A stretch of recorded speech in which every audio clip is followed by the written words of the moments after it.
Hello, everyone, and welcome to another edition of the Powell Press. I am State Senator Bobby Powell Jr. representing District 24 in Palm Beach County, and this is the Powell Press for the week of April 10th, the sixth week of the 2023 legislative session.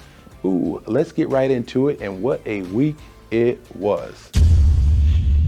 On Tuesday, my legislation, Senate Bill 678, the disposal of property, passed the full Senate by a 38-0 vote, and it was sent to the House for a vote in that chamber. It will go into the House in messages. The legislation will allow the Florida Department of Transportation to transfer unused property to government entities for the construction of affordable housing. Tuesday also saw the passage of more of the governor's culture war legislation, as Senate Bill 1438 passed the Senate along partisan lines.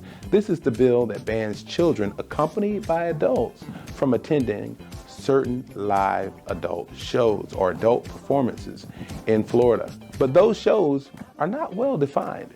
Critics have said that the bill targets the LGBTQ community and will likely result in the banning of such public events as pride parades and even drag shows out of fear for arrest. On Wednesday, I had the pleasure of meeting with several people, including the Broward County State Attorney, Harold Pryor, as well as Nashika Jackson, who represents the Florida Healthcare Association. Also representing the Florida Healthcare Association, I got an opportunity to meet with Charlotte Leonard.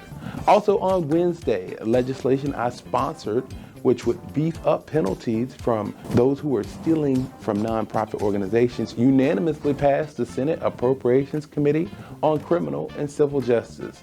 Senate Bill 678 has just one more committee stop before moving to the Senate floor.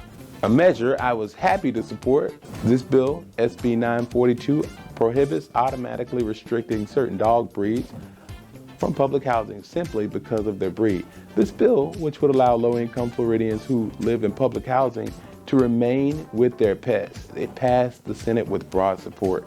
It was bipartisan support as well. The vote was 39-1.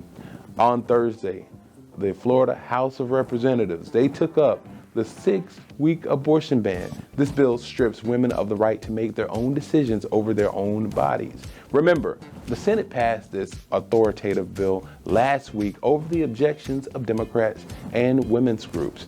The governor signed the legislation late Thursday night, ensuring that Florida is now more closely aligned with other Republican-controlled states who are cutting off access to legal abortions and legal health care, now forcing women to carry unwanted pregnancies to term unless they're able to travel to less restrictive states. Meanwhile, in the Senate Fiscal Policy Committee, legislation which would restrict the so-called woke investments, such as where it invests our pension fund, passed along partisan lines. This bill, Senate Bill 302, which is also House Bill 3, is another shot by the governor at dismantling the so-called environmental, social, and corporate governance, ESG, such as climate change, from guiding investment decisions.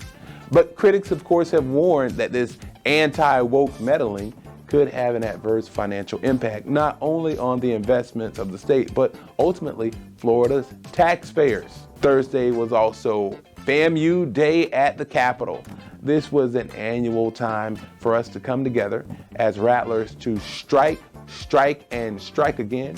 As a proud 2003 graduate of the School of Journalism and Graphic Communications, I was happy to join the FAMU Lee on the 22nd floor of the Capitol, enjoying the sounds of the Marching 100, meeting with former classmates, stakeholders, and alumni who were in town for this celebration. I also got a chance to speak with alumni Giovanni Hampton from FAMU's Office of Communications for an interview that will be held to discuss the importance of being a FAMU grad and an elected official within the state of Florida.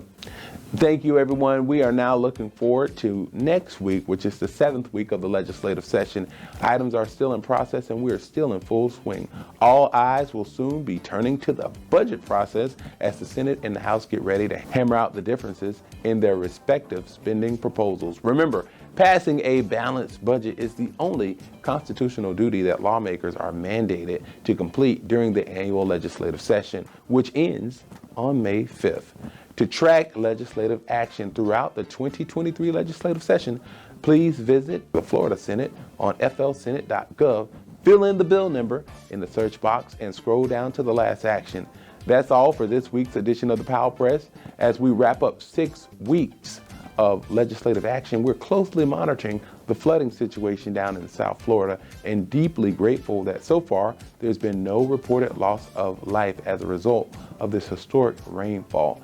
Hey everyone, remember you can catch us on Instagram, LinkedIn, YouTube, Twitter, Facebook, and all other forms of social media. I am State Senator Bobby Powell Jr. reminding you that a life of service is indeed a life that counts. And I look forward to joining you all next week on the 7th week of the 2023 legislative session. So long, everyone, and guess what? We'll see you next week.